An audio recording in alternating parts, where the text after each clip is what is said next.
ಸಾಮಾನ್ಯವಾಗಿ ದೇವರಿಗೆ ಈ ಹಣ್ಣು ಕಾಯಿ ಮಾಡಿಸೋದು ಅಥವಾ ಸಿಹಿ ರೂಪದಲ್ಲಿ ಎಡೆ ಮಾಡೋದು ಕಾಮನ್ ಆಗಿ ನೋಡಿರ್ತೀವಿ. ಅದರ ಪ್ರತಿಯಾಗಿ ನಮಗೆ ದೇವಸ್ಥಾನಗಳಲ್ಲಿ ತೆಂಗಿನ ಹಾಲು ಅಥವಾ ಶುದ್ಧ ನೀರನ್ನ ತೀರ್ಥವಾಗಿ ಕೊಡ್ತಾರೆ. ಆದರೆ ಈ ಬಾಗಲಕೋಟೆ ಜಿಲ್ಲೆಯ ಗುಳೇದಗುಡ್ಡ ತಾಲೂಕಿನ ಲಿಂಗಾಪುರದ ಕನಕರಾಯ ಅನ್ನೋ ದೇವಸ್ಥಾನ, ಇಲ್ಲಿ ಮದ್ಯವೇ ದೇವರಿಗೆ ನೈವೇದ್ಯ ಅಂತೆ. ಪ್ರತಿ ವರ್ಷ ಹೋಳಿ ಹುಣ್ಣಿಮೆಯ ಬಳಿಕ ಕನಕರಾಯ ಹಾಗೂ ಲಕ್ಷ್ಮೀ ರಂಗನಾಥ ಜಾತ್ರೆ ನಡೆಯುತ್ತಿಲ್ಲ. ಈ ಜಾತ್ರೆಗೆ ಬರೋ ಭಕ್ತರು ತಮ್ಮ ಹರಕೆಯನ್ನು ತೀರಿಸೋಕೆ ದೇವರಿಗೆ ಮದ್ಯದ ನೈವೇದ್ಯವನ್ನ ಮಾಡಿಸ್ತಾರೆ.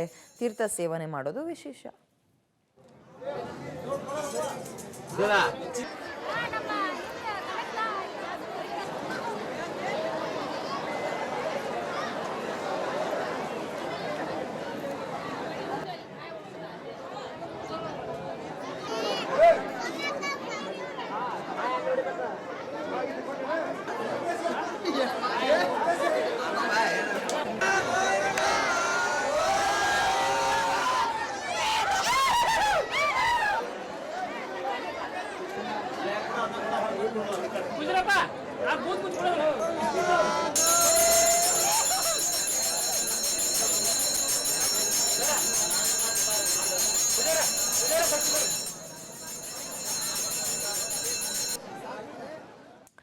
ಇನ್ನು ಉಡುಪಿ ಚಿಕ್ಕಮಗಳೂರು ಕ್ಷೇತ್ರ ಎಲ್ಲವೂ ಅಂದುಕೊಂಡಂಗೆ ಆಗಿ ಹಾಲಿ ಸಂಸದೆ ಅಲ್ಲೇ ಇದ್ದಿದ್ರೆ ಒಂದ್ ರೀತಿ ಬಹಳ ಟಫ್ ಕಾಂಪಿಟೇಷನ್ ಇರ್ತಾ ಇತ್ತೇನೋ. ಯಾಕಂತ ಹೇಳಿದ್ರೆ ಈಗ ಹಾಲಿ ಸಂಸದೆಯನ್ನ ಬೆಂಗಳೂರು ಕಡೆ ಕಳಿಸಿದ್ದಾರೆ, ಅಲ್ಲಿ ಬಿಜೆಪಿ ಬೇರೆ ಅಭ್ಯರ್ಥಿಯನ್ನ ಹಾಕಿದೆ.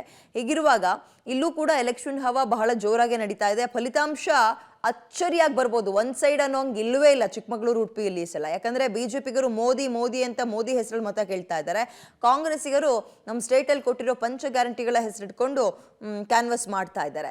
ಬೇರೆ ಜಿಲ್ಲೆಯಲ್ಲಿ ಏನಾಗುತ್ತೋ ಗೊತ್ತಿಲ್ಲ, ಆದ್ರೆ ಮಹಿಳಾ ಮತದಾರರು ಹೆಚ್ಚಿದ್ದಾರೆ ಈ ಚಿಕ್ಕಮಗಳೂರು ಉಡುಪಿ ಭಾಗದಲ್ಲಿ. ಹಾಗೆ ನೋಡೋದಾದ್ರೆ ಇಲ್ಲಿ ರಿಸಲ್ಟ್ ಭಯಂಕರವಾಗಿರುತ್ತೆ. ಅಂದ್ರೆ ಯಾವುದನ್ನು ಎಕ್ಸ್ಪೆಕ್ಟ್ ಮಾಡೋಕ್ಕಾಗಲ್ಲ. ನಿರೀಕ್ಷೆಗಳು ತಲೆ ಕೆಳಗಾಗಿ ಹೋಗ್ಬೋದು. ಉಡುಪಿ ಚಿಕ್ಕಮಗಳೂರಿನಲ್ಲಿ ಈ ಕ್ಷೇತ್ರವೇ ಇಂದಿರಾ ಗಾಂಧಿ ಅವರಿಗೆ ಪುನರ್ಜನ್ಮ ಕೊಟ್ಟಿತ್ತು ಆಗ.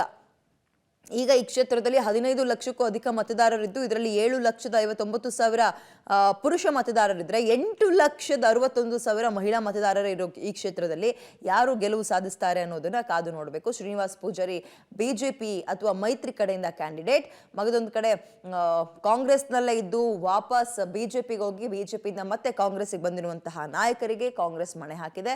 ಸೊ ಪಂಚ ಗ್ಯಾರಂಟಿಗಳು ಕೈ ಹಿಡಿಯುತ್ತಾ ಅಥವಾ ಮೋದಿ ಮೋದಿ ಅನ್ನೋ ಕೂಗು ಅಲ್ಲಿ ಜನರ ಕಿವಿಗೆ ಬೀಳುತ್ತಾ ಗೊತ್ತಿಲ್ಲ. ಉಡುಪಿ ಚಿಕ್ಕಮಗಳೂರಿನಲ್ಲಿ ರಿಸಲ್ಟ್ ಬಹಳ ಕುತೂಹಲವನ್ನ ಈಗಿನಿಂದಲೇ ಹುಟ್ಟಾಕ್ತಾ ಇದೆ.